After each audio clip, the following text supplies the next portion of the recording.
Well, all in all, a pretty productive day at the stable across the board. Now we still have Collector racing tonight, so good luck to all my partners with Collector. Certainly looks to me like he's knocking on the door, and hopefully tonight he can find his way through it into the winner's circle. A good day. We'll talk about Pennsylvania after I had 6 horses I went with this morning. I told you I was training all the 3-year-olds that were come in and are ready to go. So we had 5 of them. The other one was a 2-year-old dancing by myself who made a break the other day in the mud, and I just wanted to get to the bottom of what was going on. Seems like it's just a mechanical issue, and we'll fix that. I went with him today, told him what changes I wanted to make on him tomorrow. I'll go with him again tomorrow, and I'm sure all will be well shortly after that. Now, 5 3-year-olds, sophomores went, freshly minted sophomores. I was really, really happy. I told you guys before this morning, I love going with Lover's Play. It's just a sense of how tough the equine breed is, and her personal, just her presence, the way she is, and how hard she works, and how much she loves her work. To be honest, to overcome what she did, a real overachiever, to say the least. So I was happy to go with her. She was good this morning. Blanton's Blue went his first training mile today. Not really a lot changed. Similar. I noticed all five of the 3-year-olds were pretty hot today. First time training back in the rotation, so we're all pretty warm today. And that's the other reason I wanted to go with them all. 1.5 miles today. Worked them out. See how they are tomorrow. So Blanton's Blue was good. Lover's Play was good. Purple People Eater went today. She was a little warm also. So Lover's Play, Blanton's Blue, Purple People Eater went.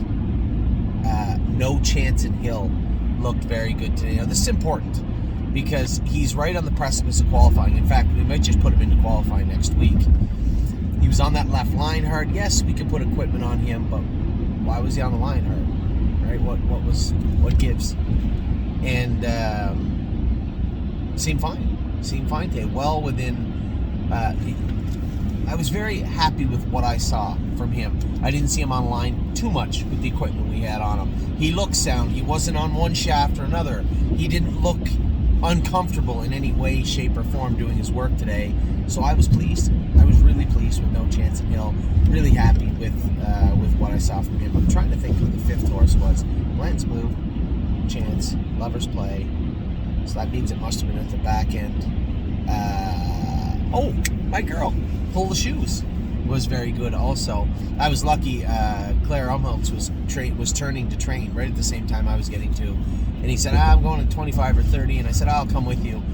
Both horses looked very strong that I went with him. That was Pull the Shoes and Chance. Looked very good. So really happy with what I saw today. There was no issues with any of the babies.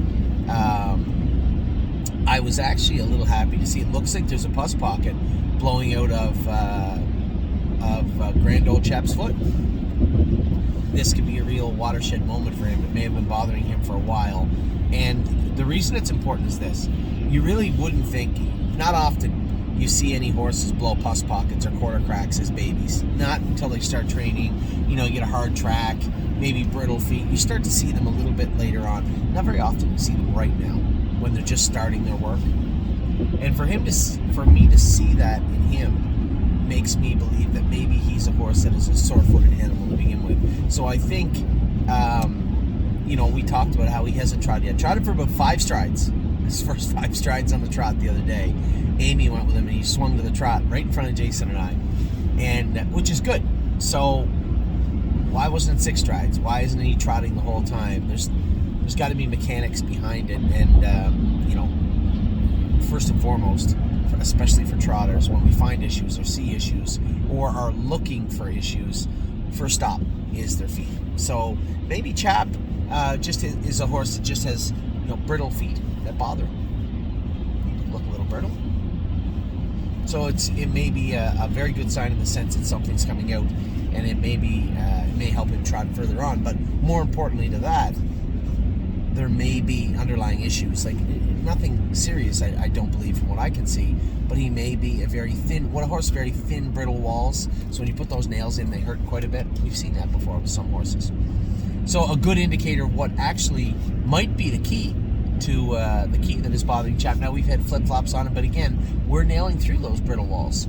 So I talked to Enos, our blacksmith, and we're going to build up his walls a little bit with Equilocks. Put the flip-flops back on him with a heavy shoe and just see how he is. But I wouldn't be surprised if we have a much different conversation this time next week. I'm going to reach out to Curtis and see if we can video on Saturday. I looked at the weather in Ontario. Danny said that's a no-go for the weather here. The track is bad. They were able to train earlier in the morning, then the track fell apart in Ontario. It's supposed to be muddy, a little bit muddy and raining and snowing on Saturday, then switch to fierce cold.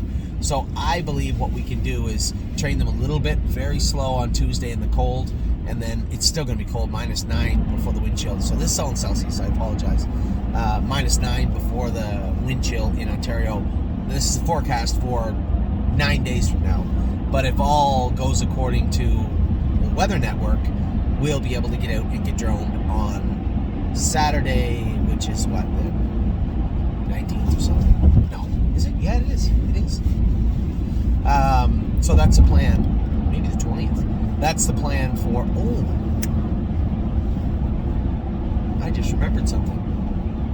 The awards banquet in Michigan is that night. So I guess Ollie has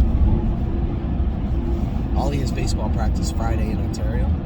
Saturday morning. Saturday we're training. Maybe we can just slide through the Michigan side and go to the awards banquet on Saturday. That might be fun. Gotta run that by the Colonel first. It's just me. It just popped into my head right now. So that's the plan for this week, coming in for next week for Ontario. I'm gonna ask Curtis if we can video the horses on Saturday morning here. It looks like it's gonna be just cold enough that the track's gonna be okay, as long as they don't slice it open again. It will be okay. We should be able to get the horses trained. Now I have let the cat out of the bag with Chap. You're not gonna see Chap again. We may not see Chap for a little while, but Chap won't be going.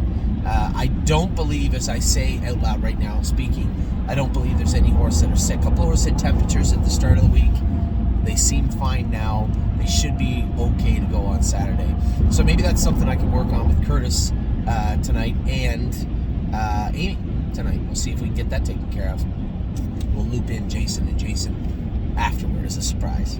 Now today, got to the Meadows. A little bit on pins and needles. You know, you got horses coming off breaks. You don't want to be on the qualifying list. I can't come over here on Tuesday of next week.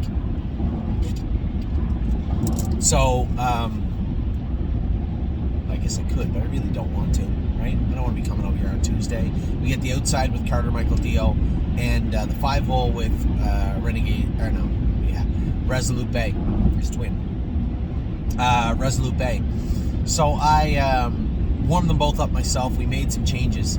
You know, Carter Michael Dio was coming with a full head of steam in the last turn and then locked on the right line. Didn't like his snake cord. James was right. He said that to me last year. He's going to get used to it. And he didn't like the 2-head poles on the left. Dominic did have a Murphy and roller burr on the left, and I think we'll go back to that. He was right.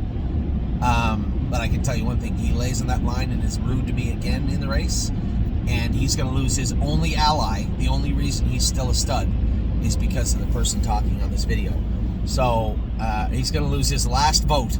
The only one that can protect him was me, and he's going to lose my vote if he does that again. He should have been a hard closing third today. Instead, I had to salvage it in the last turn, keep him together, and then down the lane again he attacked and ended up a decent fourth. But the way he came about it and got to there was a little frustrating to me. So Carter to Michael Dio. Now he's got a flat line. I'm very happy with the way he was trotting today. We took the flip-flops off and went to a pin bar. Forget what blacksmith in my life called it a pin bar. Nobody seems to know what it is. It's just a shoe with a bar right through the middle. That's what I've always called it. So I don't know why. But we have those shoes on him. And he was really good trotting today. He took the knee boots off him. He's not coming anywhere near himself. He felt very comfortable. He did fall off the gate, but again, I think that was a little being rude because of the snake cord. Well, he's going to get used to the snake cord. I can assure you of that because he's going to wear it again next week. But he was very strong finishing up his mile. Now, Resolute Bay, again, warmed him up. He felt really good. We did make some changes. Put the back to the bike hobbles on him. I had 2 sets of bell boots on him up front today and took the boots off and behind and just went with Fat Wrap. Just wanted to anchor him a little bit with the hobbles and put a tiny bit more weight on him, see if we could flatten out that gate a little bit. and he was good. If I move him down the backstretch in hindsight, I think he jogs. But he's made breaks in the last turn. He's made breaks at the wire. So the last thing I want to do is be underway with a horse coming off a break and put him in a place to make a break in the place that he makes breaks. So I just wanted to protect him around the last turn, even down the lane. Like, I didn't really get into him. I'm just kind of swatting at him and picking at him and swatting at him, and he come on and just got beat. Had he not been coming off a break, I would probably hit him a swat over the tail. So I think he's an easy winner because he was charging at the wire. For him, he wasn't a red flash or anything, but he had lots left in the tank and was closing in on the leaders, I guess is the best way to put it. I think, as I said to Tim when I come off the track, I said, I think we have him good. His confidence level is very low. I think he was happy with his race today. He was happy with himself today. And I think he can grow from that and build from that. But you can tell, coming off those breaks, he was very unsure of himself throughout the mile. Coming out of the gate, I was really tender with him, fitting him into the 4-hole. Got him up on a helmet, followed a helmet very quietly. Down the backstretch, he rode up, and he felt like he wanted to really get going down the backstretch. And maybe he did, but I just couldn't chance it. I couldn't risk him making a break. So I played it safe, bit my tongue, played it safe, and he raced great. Both horses raced very good and are on their way forward. Now, just a matter of don't get too excited with Carter Michael Deal. Put him in a better spot. Get him off that line in the turns, and then I think Bob's your uncle. We end up in the winner's circle with him, and he's got lots to offer. Lots of speed there. I was literally 4 wide, and he was advancing when he finally decided he'd lay up on that line a little bit. So both the horses were good today. I expect they'll be even better next week, and I was really, really happy with what I saw the entire day here, both in Ohio and Pennsylvania. As I said, good luck to everybody tonight. I'll be watching very closely too.